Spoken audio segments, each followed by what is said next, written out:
చూడండి ఫ్రెండ్, ఈ ఇల్లు చూడండి. ఇది ఇక్కడ ఈశాన్యంలో రూమ్ ఉండి తూర్పాగ్నేయ వీధి పడి వాయువం ఖాళీ ఉండి ఈశాన్యంలో ఎత్తైన మూతబడింది.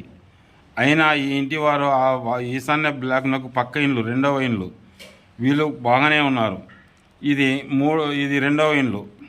అంటే ఆ ఈశాన్య బ్లాక్నకు ఇది పక్కన ఉన్న ఇండ్లు, దాని పక్కన ఉన్న రెండవ ఇండ్లు.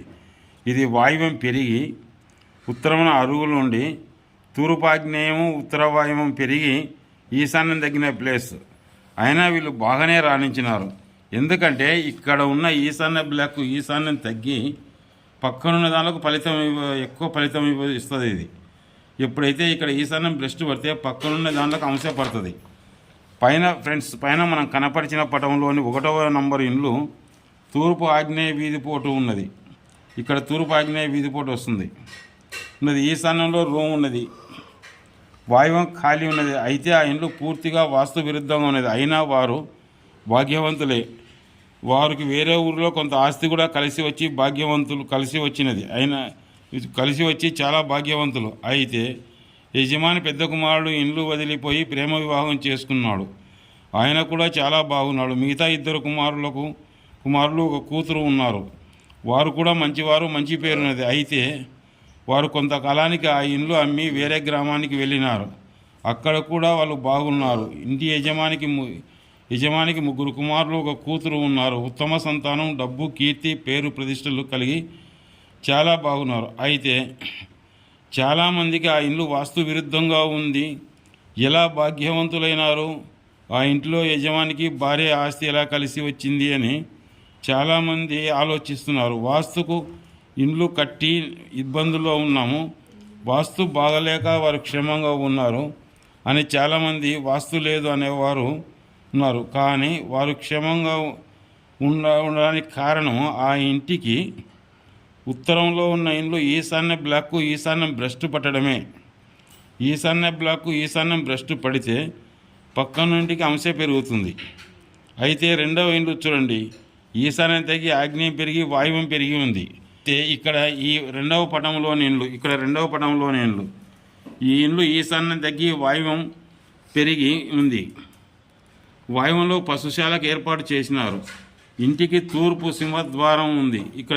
ఇంటికి ఇక్కడ తూర్పు సింహద్వారం ఉంది. ఇక్కడ వాయువంలో పశుశాల వేసినారు. అయితే ఈశాన్యం తగ్గి వాయువం ఆగ్నేయం 2 పెరిగినాయి ఇంటికి.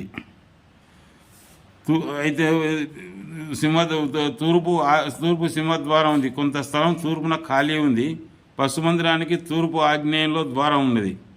ఆ ఇంటికి తూర్పు ఆగ్నేయంలో వీధిపోటు ఇస్తుంది. అయితే ఆగ్నేయం పెరిగిన ఫలితంగా యజమానికి పెద్ద భార్య చనిపోతే రెండవ భార్య చేసుకున్నాడు. కొడుకు కూడా పెద్ద భార్యను వదిలి రెండవ భార్యను చేసుకున్నాడు. తండ్రి కొడుకులకు 2 భార్యలు ఉన్నారు. ఆ యజమాని ఇండ్లు కట్టినప్పుడు 1.5 ఎకరం ఉండేది. ఆ ఇంటిలోకి వచ్చిన తర్వాత దాదాపు 60 ఎకరాలు సంపాదించి కోట్ల కొలది డబ్బు ఉంది. అయితే వాస్తు బాగలేకున్నా వాళ్ళు ఎలా సంపాదించినారు అంటే ఈశాన్యం భ్రష్టు పట్టినది. ఆ ఇంటికి తూర్పు వీధిలో రెండవ ఇండ్లు వాస్తు బాగలేకున్నాను ప్రతి సంవత్సరము ఒక చేను కొనడమా లేకపోతే ఏదో స్థలం కొనడమా జరిగింది. అయితే కొంతకాలానికి వారు భ్రష్టు పట్టిన ఈశాన్య బ్లాకు గృహాన్ని వాళ్ళు కొని ఆ ఇంటిలోకి మారినారు. ఎప్పుడైతే ఆ ఇంట్లో ఈశాన్యం భ్రష్టు పట్టిన గృహంలోకి మారినారో అప్పటి నుంచి వారికి ఇబ్బందులు, అనారోగ్యంతో బాధపడమే కాక పంటలు కూడా తగ్గుముఖం పట్టినాయి. అది కొన్నదే మొదలు ఇబ్బందులు కలిగించినది. అయితే ఆ ఇల్లు పడగొట్టి కొత్తగా నిర్మాణం చేసినారు. పాత ఇండ్లు పడగొట్టి ఇక్కడున్న పాత ఇండ్లు అంతా పడగొట్టి కొత్తగా నిర్మాణం ఇలా చేసినారు.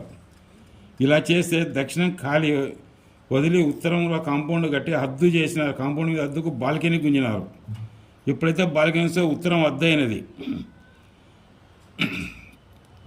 ఇల్లు వాస్తువు లేదు, ఈశాన్యం తగ్గి ఆగ్నేయం పెరగడం వంటివి ఈశాన్యం లేకున్నకు ఈశాన్యంలో మేడ ఉండటం అన్ని దోషాలు కలిసి ఆ ఇంటిని దక్షిణంలో 2 అడుగులు ఖాళీ స్థలం వదిలి ఉత్తరంలో 3 అడుగులు ఖాళీ స్థలం వదిలి బాల్కనీ వేసినారు. అప్పుడు ఉత్తరం హద్దు మీద ఇల్లు ఉన్నట్టే లెక్క. అప్పుడు ఉత్తరం హద్దు మీద అయితే ఆర్థిక ఇబ్బందులు, అనారోగ్యాలు, ఆకస్మిక మరణం సంభవించి దక్షిణం ఖాళీ కూడా ఆకస్మిక మరణానికి యమభటుల దర్శనం కలుగుతుంది. అయితే ఆ ఇంటి పెద్ద కుమారుడు యాక్సిడెంట్లో మరణించినాడు. అయితే వెంటనే ఈశాన్య బ్లాక్లో ఈశాన్య స్థలం పడగొట్టి వేసినారు. అది ఖాళీ చేసిన వెంటనే ఆ వీధిలో వాస్తు బాలేని ఇళ్ళన్నీ ఇబ్బంది పడుతున్నాయి. కాబట్టి ఈశాన్య బ్లాక్లోకి ఈశాన్యం మూతపడినంతసేపు వాస్తు బాగా లేకున్నా చాలా ఇండ్లు బాగున్నాయి. ఇది పడగొట్టి అంత ఖాళీ చేసినాక ఆ వీధిలో ఉన్న ఇళ్ళల్లో వాస్తు బాగాలేని ఇళ్ళల్లో ఇబ్బంది పడుతున్నాయి.